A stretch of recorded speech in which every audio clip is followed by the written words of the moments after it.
আমার সাথে কারো দ্বন্দ্ব নেই, আর আমি জীবনেও নোবেল প্রাইজের জন্য আমার কোনো আকাঙ্ক্ষাও নেই, কারণ আমার লবিস্ট টাকার মতো টাকাও নেই। এটা নিয়ে এবং তিস্তা চুক্তি নিয়ে যে দুটো ইস্যু এই মুহূর্তে সবচেয়ে বেশি আলোচিত হচ্ছে, সে দুটো নিয়ে আজকে কথা বলি।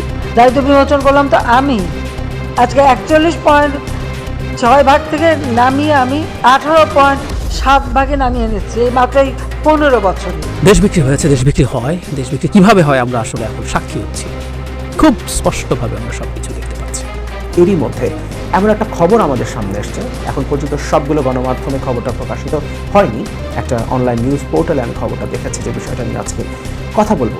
পুরোপুরিভাবে সরকারকে নাড়িয়ে দেবে এই খবরটা। আওয়ামী লীগ খুবই খারাপ অবস্থার মধ্যে চলে যাবে, আর এমন কিছু ঘটবে বিএনপি খুবই খারাপ ভালো অবস্থার মধ্যে চলে যাবে। আসসালামু আলাইকুম প্রিয় দর্শক, ফাইনালি চলে আসলাম আপডেট ও গুরুত্বপূর্ণ কিছু নিউজ নিয়ে আপনাদের মাঝে। প্রিয় দর্শক, অবশ্যই ভিডিওটি শেষ অবধি দেখবেন।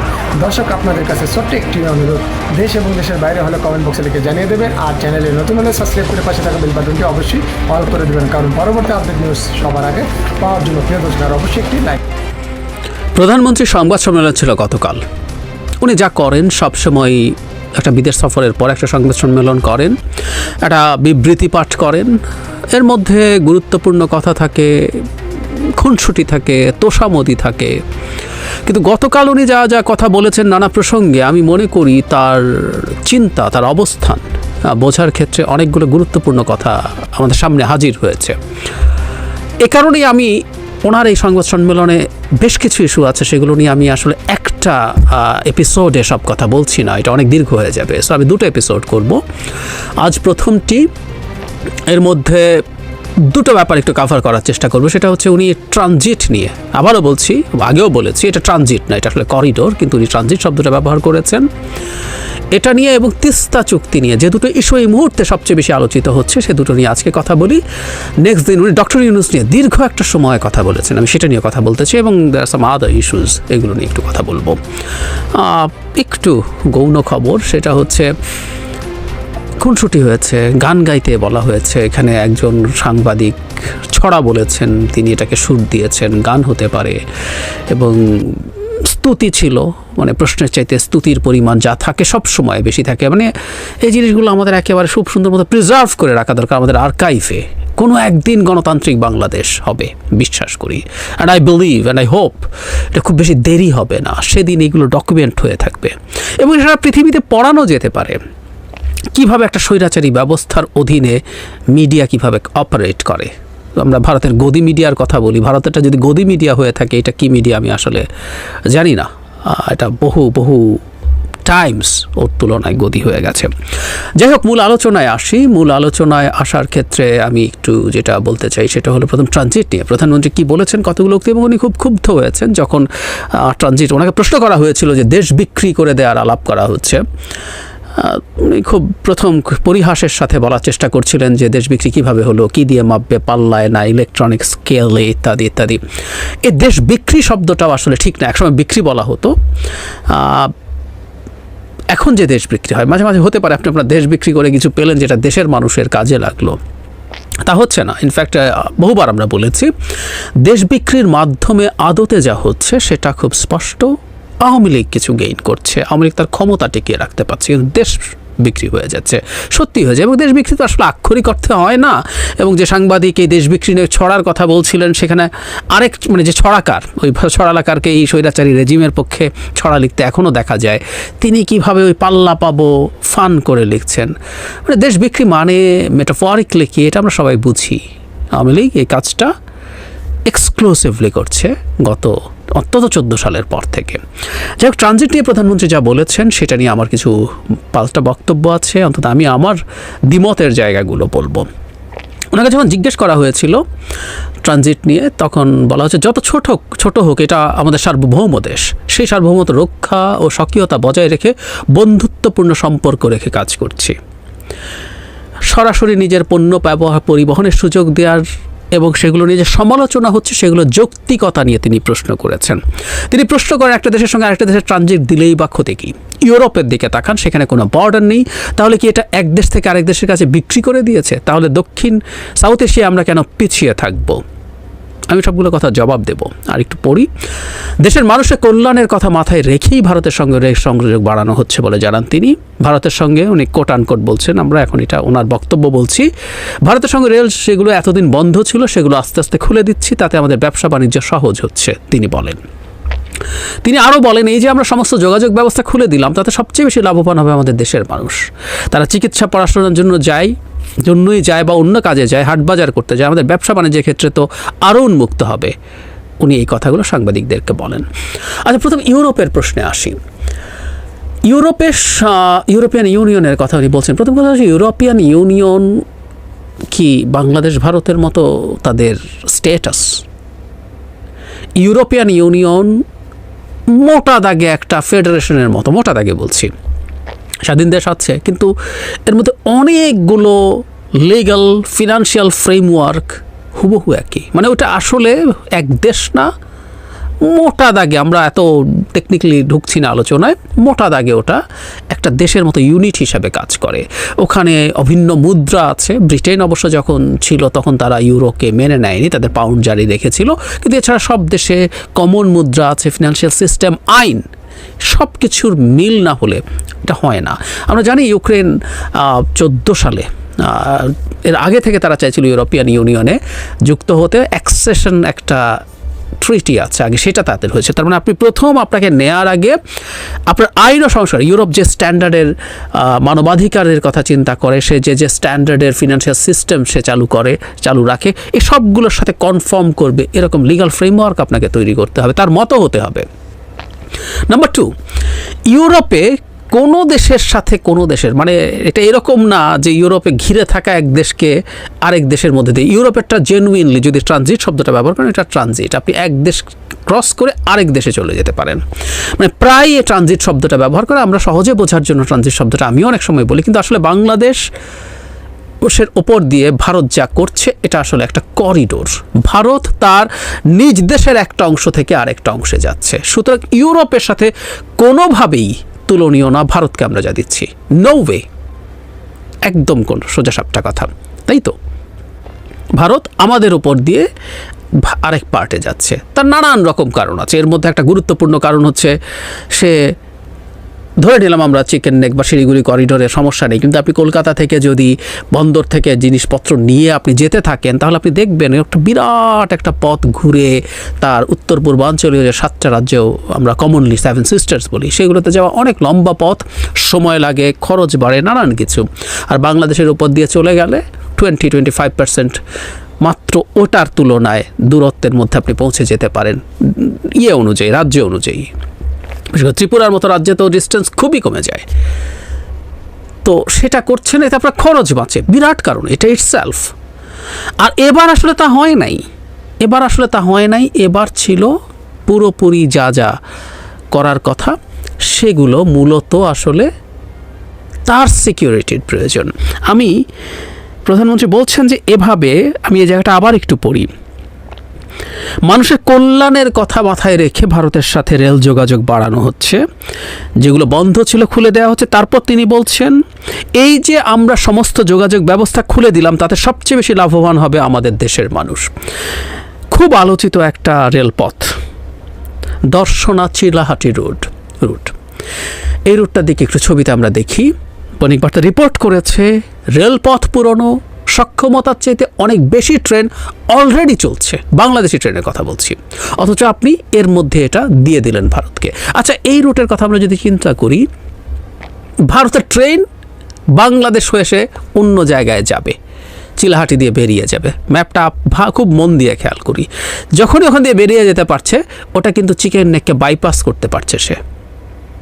এই স্পেসিফিক, যেটা নিয়ে আমরা অনেক বেশি কথা বলছি, এই রুটটা বাংলাদেশিদের কি প্রয়োজনে লাগবে, আমরা কি সরকারের দিক থেকে কোনো বক্তব্য পেতে পারি? ঠিক আমি একদম স্পেসিফিক এই রুটটার কথা বলছি। বাংলাদেশের মানুষ, এবং এটা ভারতের ট্রেন, আমার পণ্য চলাচল কিভাবে হবে এতে, আমার নিজের চলাচল কিভাবে হবে এখানে?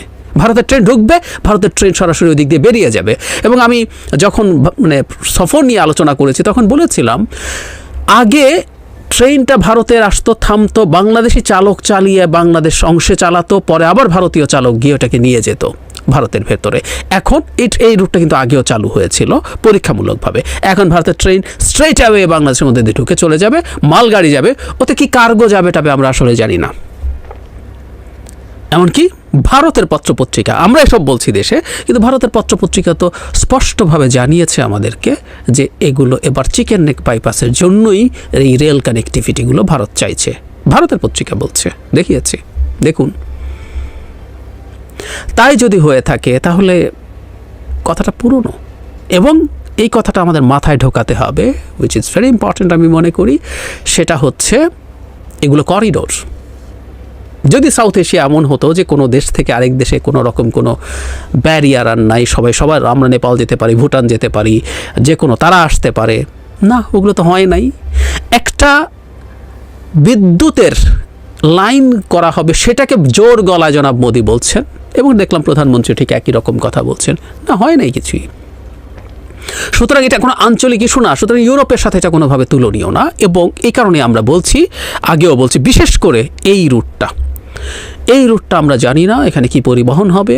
রিপোর্টে, ভারতীয় রিপোর্টে বলা হয়েছিল সমস্যা হলে চিকেন নেক দিয়ে সিভিল অ্যান্ড মিলিটারি গুডসের ট্রান্সপোর্ট ডিসরাপ্টেড হবে। সুতরাং অল্টারনেটিভ করা মানে আপনি এখানে মিলিটারি গুডসও পাঠাবেন। আই রিপিট, আমি আগেও বলেছি, এই জায়গায় আমাদের কনসার্নের জায়গা। ভবিষ্যতে কোনো চায়না ইন্ডিয়া কনফ্লিক্টে বাংলাদেশ পটেনশিয়াল টার্গেট হতে হবে, উপায় নেই। প্রধানমন্ত্রী তিস্তা নিয়ে কথা বলেছেন। তিস্তাও এই মুহূর্তে খুবই বার্নিং ইস্যু। সেই তিস্তা নিয়ে যা বলা হয়েছে, এখানে আরেকটা কথা একটু অবশ্য যোগ করে রাখা ভালো। ট্রানজিট নিয়ে উনি দেশ বিক্রি করেন, মানে তারা দেশ বিক্রি করেন না, অন্যরা সব দেশ বিক্রি করেছে, এবং উনি সবসময় দেশের স্বার্থ রক্ষা করেন, এই ধরনের কথাবার্তা বলেছে। যারা দেশ বিক্রির কথা বলে তারাই ভারতের কাছে মাথা বিক্রি করেছে, এই ধরনের উনি খুবই আক্রমণাত্মক কথাবার্তা বলেছেন। এবার তিস্তা প্রকল্প কার সঙ্গে, এখানে কাদের মধ্যে হবে তিস্তা প্রকল্প, সেখানে উনি বলছেন চীনও একটা ফিজিবিলিটি স্টাডি করেছে, ভারতও একটা করবে, আমাদের কাছে যেটাকে সবচেয়ে বেশি গ্রহণযোগ্য, লাভজনক মনে হবে সেটাকে আমরা করব। তবে পানি বন্টনের ক্ষেত্রে যেহেতু ভারত জড়িত, এই জায়গাটা খেয়াল করি, এবং দেশটি যেহেতু প্রকল্পে সহযোগিতা করতে আগ্রহ হয়েছে, সে কারণে ভারতের সঙ্গে কাজটি করতে পারলে ভালো হবে বলে মনে করেন প্রধানমন্ত্রী। খেয়াল করছি আমরা, এবং ওনার বক্তব্যটা এক্স্যাক্টলি এরকম। ভারত যখন এগিয়ে আসছে, আমরা যদি এটা করি তাহলে পানি নিয়ে আর প্রতিদিন প্যাঁ করতে হবে। উনি প্যাঁ কথাটা বলেছেন, আমি শুনেছি, এখানে তাই বলা আছে কোট আনকোট হিসাবে। ভারত যদি আমাদের তিস্তা প্রজেক্টটা করে দেয় তাহলে আমাদের সব সমস্যাই তো সমাধান হয়ে গেল, তো আমাদের জন্য সেটা সহজ হলো না। সাংবাদিকদের উনি বলছেন এই কথা। এরপর মমতা যখন বলেছেন, আমি এই আলোচনাটায় আসবো, ভারতের এই আলোচনাটায়, কিন্তু এখানে আরেকটা প্রশ্ন এসেছিল, মমতা যে চিঠি লিখেছেন, উনি এটাকে অভ্যন্তরীণ ব্যাপার বলেছেন, কিন্তু মমতার সাথেও প্রধানমন্ত্রী আলোচনা করতে চেয়েছেন। উনি তাকে ফোন করেছিলেন দিল্লি থেকে, আগে যে নাম্বার ছিল সেটা ওনাকে পাননি, পরে ইভেন উনি বলছেন যে মমতার এই নির্বাচনের বিজয়ের পর ফোন করেও পান নাই। পরে শুনেছেন মমতা এখন ফোন ব্যবহার করে না। উনি বলছেন ওই আলোচনায় মমতাকেও রাখতে চেয়েছেন। এই একটা জায়গা নিয়ে আমরা যাতে খুব স্ট্রংলি কথা বলি। আমি আসবো আর আলাদা একটা ভিডিও করবো, মমতা একটা চিঠি লিখেছেন সেই ইস্যুতে। মানে মমতা কে আসলে এই আলোচনায়? মমতা কেউ নন। বহুবার বলেছি, I repeat, article 253 Indian constitution, এই আলোচনা বাংলাদেশের সাথে ভারতের কেন্দ্রীয় সরকারের হবে, কিন্তু এখানেও আবার আলোচনাটা ওই দিকে আনার চেষ্টা হয়েছে। যাই হোক, ভারতের মানে আমরা যেটা ধারণা করছিলাম ঠিক সেটাই হয়েছে। আমিও আমার একাধিক ভিডিওতে বলেছি যে চায়নার সাহায্যে তিস্তা প্রকল্প আসলে সরকার করতে পারবে না। এখন আজকে আসলে এবং এর মধ্যে এক ধরনের আমাদের প্রতি এক ধরনের বিদ্রুপ আছে। পানি নিয়ে প্যাঁ করতে হবে না, পানি আমরা প্যাঁ করি তো, আসলে আরও অনেক কিছুই করতে চাই। একটা দেশ কতটা ক্ষতিগ্রস্ত, আমরা আসলে এই স্টাডিগুলো করি না। এই স্টাডিগুলো কীরকম, ধরুন এই যে পানি আসছে না, এই যে আমরা শুকনো মৌসুমে পানি পাচ্ছি না, আমাদের তাতে আমরা কিন্তু পানি আসলে আমাদের তিস্তা নিয়ে আমাদের সেচ প্রকল্প আছে, আমরা সারফেস ওয়াটার দিয়ে অনেক বেশি সেচ দিতে পারতাম। এতে কি হতো, অনেক সস্তায় আমরা সেচ দিতে পারতাম। এখন সেটা না পারার কারণে আমাদের গ্রাউন্ড ওয়াটার পাম্প করে তুলতে হয়, অনেক বেশি এক্সপেন্সিভ সেই পানি, তাতে আমাদের চাষের খরচ বেড়ে যায়। এই হিসাব করলে আমাদের কেউ স্টাডি করেছে কিনা জানি না, করা উচিত ছিল। তিস্তার পানি না পাওয়ার কারণে প্রতি বছর হাজার হাজার কোটি টাকা আমরা লস করি, এবং টোটাল সময় যদি হিসাব করি সেটা কত অঙ্ক দাঁড়ায় যে কেউ হিসাব করা উচিত ছিল।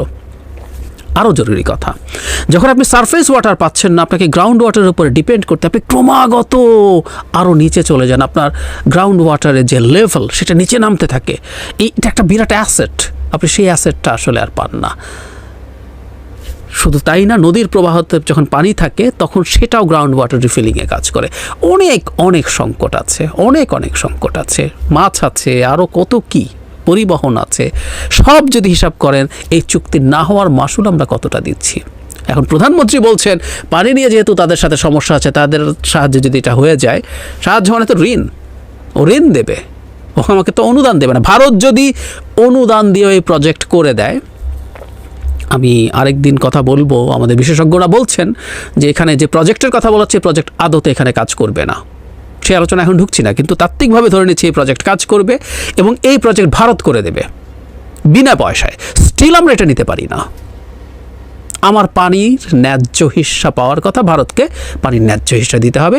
মমতা না আর কে কী করছে আসলে সেটা যেন মোদি বা পরে ক্ষমতায় যে আসুক সেটা তিনি বুঝুক, ওটা আমাদের বোঝার দরকার নেই তো।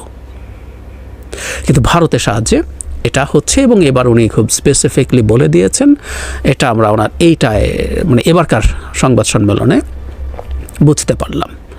এবং আমরা যেটা ধারণা করছিলাম এটা নিয়েই হয়তো চায়নার সাথে এক ধরনের সমস্যা হবে, এবং যেটা হয় সমস্যা হলে চায়না যদি অনেক ক্ষুব্ধ হয়, চায়নাকে আরও বেশ কিছু প্রজেক্ট দেওয়া হবে যেগুলো দিয়ে চায়না খুশি হবে। দেশের দরকার নেই এমন প্রজেক্ট তো দেওয়া হয়েছে, চায়নার টাকা আছে, চায়নাকে টাকা নেওয়ার নামে যেহেতু সরকারেরও টাকা দরকার আছে, নানান প্রজেক্ট হবে। এরকম বহু প্রজেক্টের ইতিহাস চায়নার হিস্ট্রিতে আছে, এবং চায়না সেগুলো জায়গাতে তার টার্মস অনেক বেশি তার ফেভারে রাখতে পারবে, এসব হবে। সো দেশ বিক্রি শুধু ভারতের কাছে হচ্ছে তা না, অবৈধ ক্ষমতা থাকলে আপনি দেশ বিক্রি সবার সাথে, ভারতের কাছে অনেকটা বা মেজর অংশ, একটা অংশ চায়নার কাছে, পারলে আমেরিকার কাছে, বিভিন্ন জায়গায় আপনি আসলে দেশ বিক্রি করেই ক্ষমতায় থাকেন।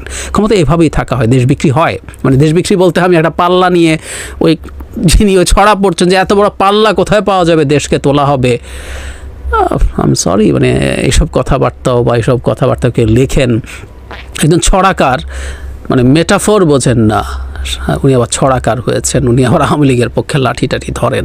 যাই হোক, দেশ বিক্রি হয়েছে, দেশ বিক্রি হয়, দেশ বিক্রি কীভাবে হয় আমরা আসলে এখন সাক্ষী হচ্ছি, খুব স্পষ্টভাবে আমরা সব কিছু দেখতে পাচ্ছি।